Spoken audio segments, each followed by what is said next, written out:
अध्याय 5 श्लोक 11 बघतोय. कायेन मनसा बुद्ध्या केवलैरिंद्रियैरपि योगिनः कर्म कुर्वन्ति संगं त्यक्त्वात्मशुद्धये.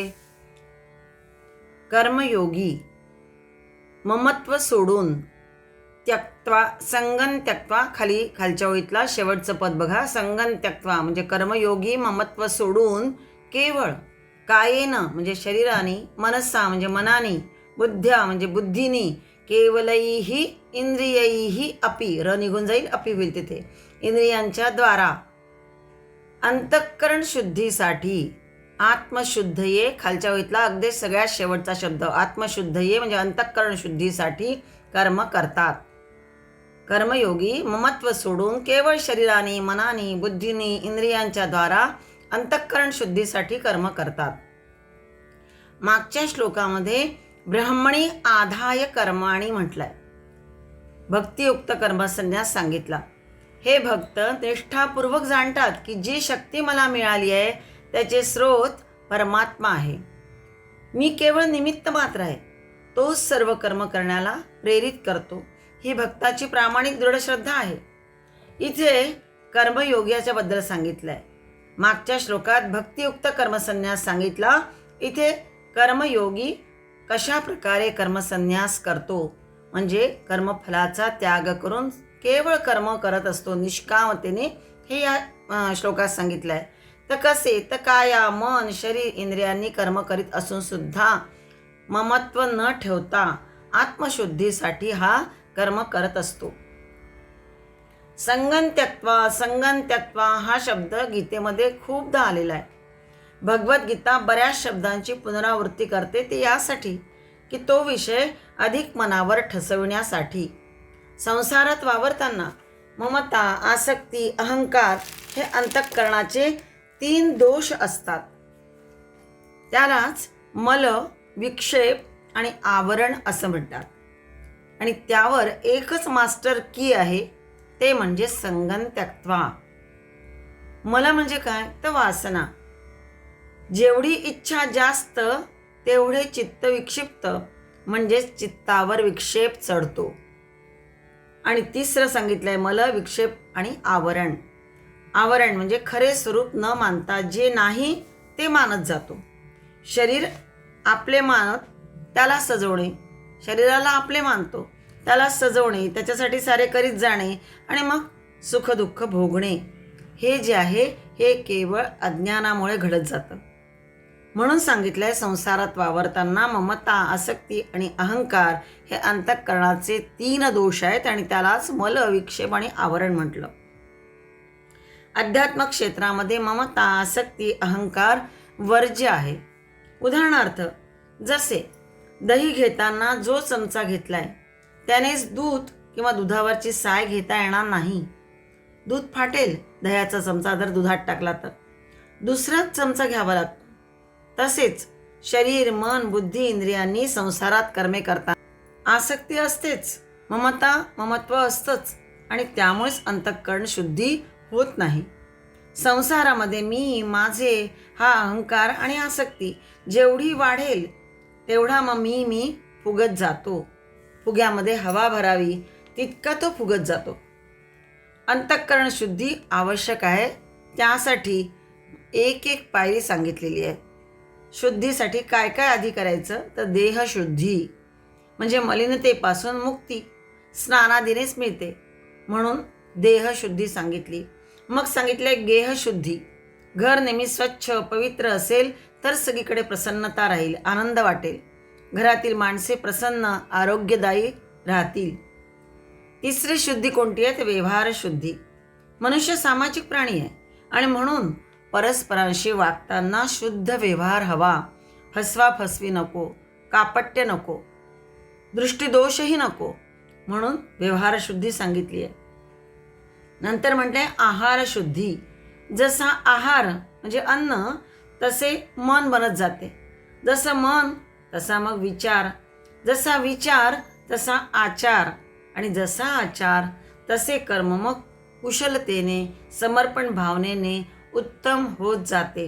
म्हणून आधी आहार शुद्धी सुद्धा महत्त्वाची सांगितली आहे. आहारातूनच मन तयार होत असतं. शुद्ध पोषक आहार, आरोग्यदायी आहार आणि सात्विक आहार जर असेल तर त्यामुळे मग उत्तम विचार आचार होत जातात आणि कर्म कुशलतेने होत जाऊन समर्पण भावनेने केल्या जातात. 5वं सांगितलंय दृष्टीशुद्धी. प्रत्येक गोष्टीकडे बघण्याचा जो दृष्टिकोन आहे तो सकारात्मक हवा. दोषदृष्टीने बघितलंय की मग सगळं बिनसत जातं. आणि हे आत्मशुद्ध ये म्हणजे आत्मशुद्धीसाठी यावरील सगळ्या शुद्धींचा विचार केलेला आहे आधी. त्यातूनच मग आत्मशुद्धी आपोआप होते. शंका येईल की आत्मा जर निर्लेप आहे, अविकारी आहे, मग शुद्धी कशाला? तो तर शुद्ध पवित्र आत्मा आहे, सोल आहे, शुद्ध आहे, पवित्र आहे. तरी आत्मा जीवात्म्याशी जेव्हा जोडला जातो, मूळ आत्मा जीवात्म्याशी जोडला जातो, त्यामुळे मग शरीर मन वाचा इंद्रियांनी कर्म करताना दोषपूर्ण झाले तर त्याची शुद्धी राहत नाही. म्हणून सांगितलंय की आत्मशुद्धीसाठी या सगळ्यावरील गोष्टी सांगितल्या आहेत त्या करायला हव्या. प्रत्येक कर्म काया वाचा मन इंद्रिय शरीराने करताना अलिप्तपणे ममत्वरहित होऊन जर केलं तर कार्य उत्तमच होतं, हे यातून सांगायचंय. साधं एखाद्या व्यवहारातलं उदाहरणाने मग थोडंसं उदाहरण घेऊ आणि मग थोडं बघू की कसं हे. आपण सुद्धा बघा ना, व्यवहारात करताना काया वाचा मन इंद्रिय यांनी कसं कार्य करत असतो, पण कधी कधी तिथे ममत्व नसतं, अलिप्तता नसते काही ठिकाणी काही कर्म करताना. उदाहरणार्थ गाडी चालवत निघालोय आपण, चालवणं हे आपलं कर्म सुरू आहे. डोळ्यांनी कोणी दिसले समोरचं तर आपण हसतो, मान वाकून नमस्कार करतो, म्हणजे इंद्रियांनी डोळ्यांनी काम चालूच आहे. कानांनी मागून येणाऱ्या वाहनांचा अंदाज आपण घेतो. मागे गाडीवर कोणी मित्र मैत्रीण बसले असतील तर आपण बोलतोही, म्हणजे काया वाचा मन यांनी कार्य चालूच आहे, एकाच वेळी करतोय आपण सगळं. पण इथे कुठे आपण आसक्त न होता गाडी चालवतोय, तिथे काही त्या गोष्टीत आपण फारसं फसत नाही किंवा अडकून राहत नाही, सहज चालू असतं. पुन्हा घर येताच आपण आपल्या लाईनकडे वळतो, आपल्या घराकडे वळतो आणि म्हणजे अनेक क्रिया इंद्रियांच्या द्वारे करून आपलं जे ध्येय आहे कुठलं, तर घर आपलं गाठणं, हे आपण बरोबर सहजपणे करत असतो. रस्त्यामध्ये कुठेही अलिप्तपणे हे सगळं चालू असतं, आपले सहजतेने. अलिप्ततेचा अर्थ सहजतेने चालू असते इथे. म्हणजे आपले शांती समाधान देणारं जे घर आहे ते महत्त्वाचं आहे, ते आपण गाठतो. आता थोडंसं पुढे जाऊन कर्मयोगी याच पद्धतीने सगळी कर्म कशी सहज करत जातो ते बघतोय आपण.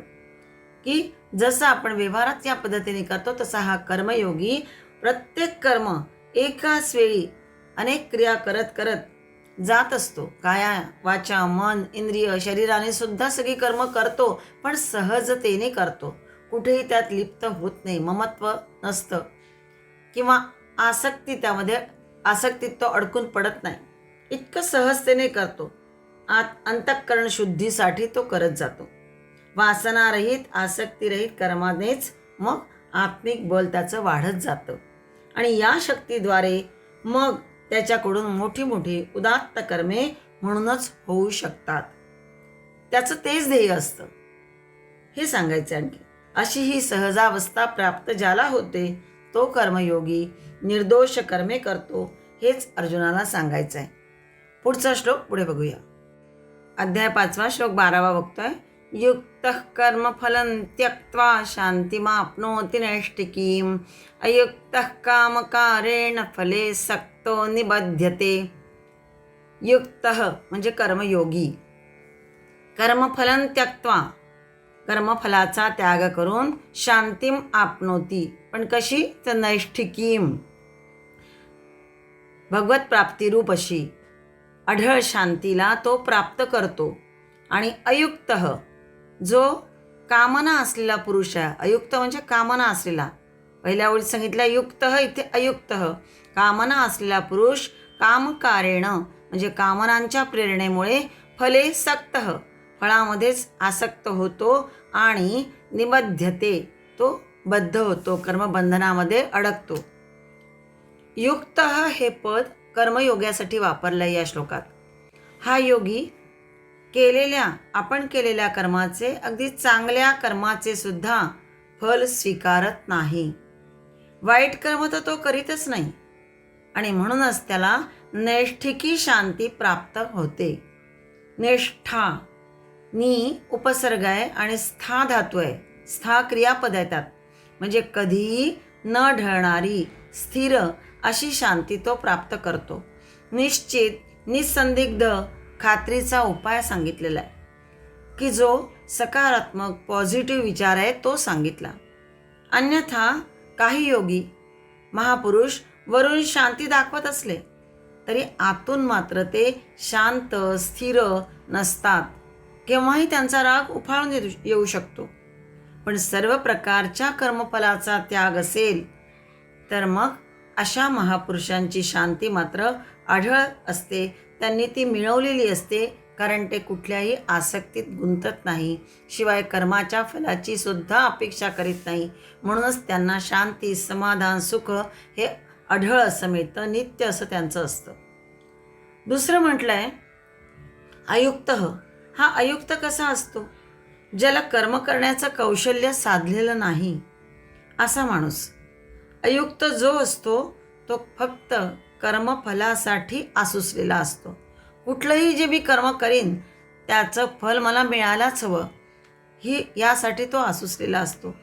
पूजा अर्चा करतोय, सत्यनारायण करतोय, यज्ञ करतोय, म्हणून मग मी त्यानिमित्ताने जो संकल्प केला आहे त्या संकल्पानुसार मला त्याचंही फल मिळायलाच हवं आहे. अशा प्रकारे कुठलंही कार्य तो करो, त्या कर्माचं फल तो अपेक्षा त्याची करतो. अशाला त्यांनी अयुक्त म्हटलं आहे. कामकारेण, कामाच्या प्रेरणेने तो ते सगळं कर्म करत असतो. योग साधना इतके वर्ष केली तरी त्याला सिद्धी प्राप्त व्हायला हवी, त्यामुळे स्थिर अढळ शांती त्याला कधी मिळतच नाही. कामनेमुळे फलासक्त असलेला हा मग कर्मबंधनांनी बांधला जातो. अज्ञानामुळे हे सगळं घडतं. हे हानिप्रद आहे, हे सांगायचं आहे. हा सगळा नकारात्मक निगेटिव्ह विचार यामध्ये सांगितलेला आहे. कर्मफल म्हणजे काय? तर कर्मफल 4 प्रकारचं असतं. एक दृष्ट कर्मफल, वर्तमान काळात केल्या जाणाऱ्या नवीन कर्माचं फल, जे तात्काळ प्रत्यक्ष मिळत असलेलं दिसतं. जसे भूक लागली आहे, भोजन केलं, तृप्ती झाली. तहान लागली, पाणी पिल्याने तृषा शांत झाली. स्नान केल्याने शुद्धी वाटते. असे बरेच कर्म असतात की जे तात्काळ त्याचं फळ आपल्याला मिळतं. त्याला दृष्ट कर्मफल असं म्हटलं आहे. दुसरं आहे अदृष्ट कर्मफल. वर्तमान काळात आपण कर्म करतो, पण लगेच त्याचं फळ मिळत नाही, ते संचितात जमा होतं. पुढे त्याचा मग अनुकूल प्रतिकूल जो काही परिणाम असेल तो नंतर मिळतो, म्हणून त्याला अदृष्ट फल म्हटलं आहे. तिसरं म्हटलं आहे प्राप्त कर्मफल, जे प्रारब्धानुसार मिळालेले असते. उदाहरणार्थ शरीर, कुळ, मायबाप, वर्ण, धन, संपत्ती, परिस्थिती, मग अनुकूल असो की प्रतिकूल, ती सगळी आपल्याला प्रारब्धानुसार मिळालेली असते. त्याला प्राप्त कर्मफल म्हणतात. आणि चौथं सांगितले अप्राप्त कर्मफल, म्हणजे प्रारब्धानुसार जे काही आपण केलं असेल त्याचं फल पुढे मिळणार, चांगले अथवा वाईट. हे कर्मयोगी या 4ही कर्मफलामध्ये लिप्त होत नाही. भगवंताने जे दिलं आहे किंवा जे आपल्या वाट्याला आलेलं आहे ते भोगून मोकळं होणे याचाच फक्त ते विचार करतात.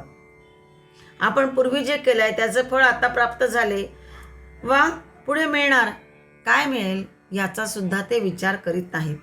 त्यांना लोभही नाही किंवा आळसही नाही. शरीर मिळालं आहे ते सत्कारणे लावायचे, हाच विचार या निष्काम कर्मयोग्याचा असतो आणि त्यालाच त्यांनी इथे युक्त म्हटलं आहे. आणि अयुक्त कसा असतो तर केवळ कामकारेण कर्मफलामध्ये फसत जातो, हे सांगितलेलं आहे. यासाठी एक संस्कृत श्लोक पण आहे की अर्थानाम अर्जने दुःख मर्जितानाम च रक्षणे. अर्थ मिळवण्यासाठी सुद्धा कष्ट असतात. अर्जितानाम च रक्षणे, जे मिळवलं आहे त्याच्या रक्षणामध्ये सुद्धा कष्ट, चिंता, त्याच्यातच विचार असतो माणसाचा.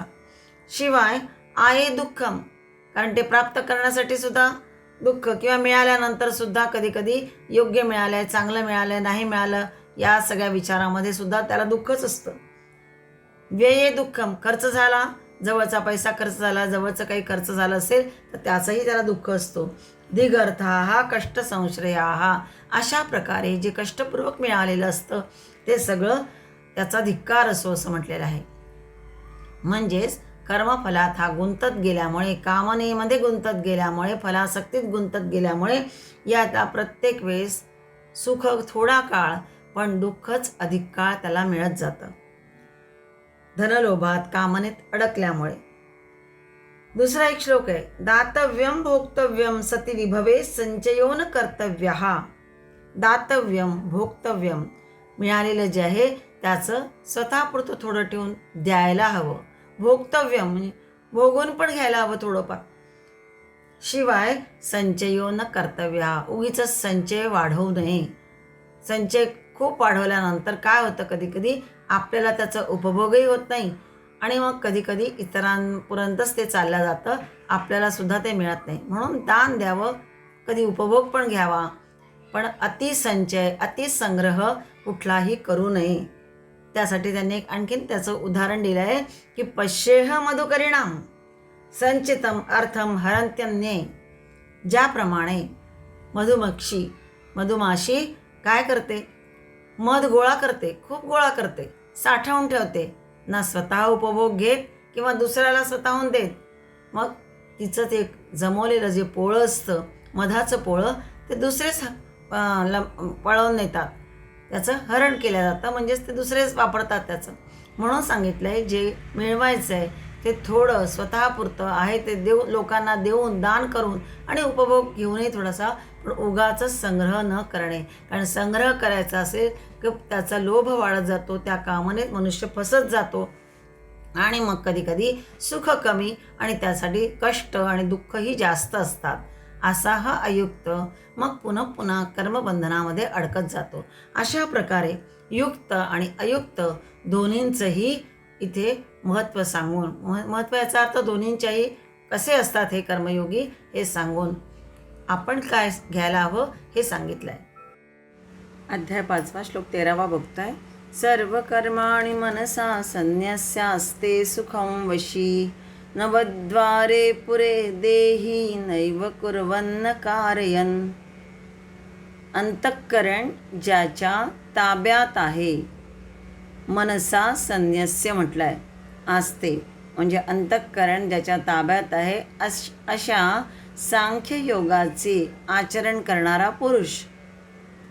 सर्व कर्माणी म्हणजे सगळ्या प्रकारची कर्म, कोणतेही कर्म करणारा किंवा करविणारा न होता, कुर्वन आणि न कारयन, न कुर्वन न कारयन, नैवमध्ये संधी आहे, न एव म्हणजे कर्म करणारा किंवा कर्म करविणारा न होता, नवद्वारे पुरे 9 दरवाजांच्या शरीररूपी घरामध्ये सर्व कर्मांचा मनसा संन्यस्य मनाने त्याग करून आनंदाने, हा देही, हा जो देही आहे हा आनंदाने सच्चिदानंद घन परमात्म्याच्या स्वरूपामध्ये स्थित राहतो.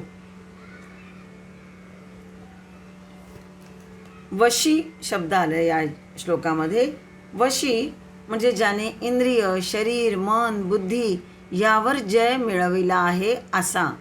वशी म्हणजेच देही, वशी म्हणजे जीवात्मा. हा नवद्वारे पुरे म्हणजेच 9 द्वार असणाऱ्या शरीरामध्ये सुखाने राहतो.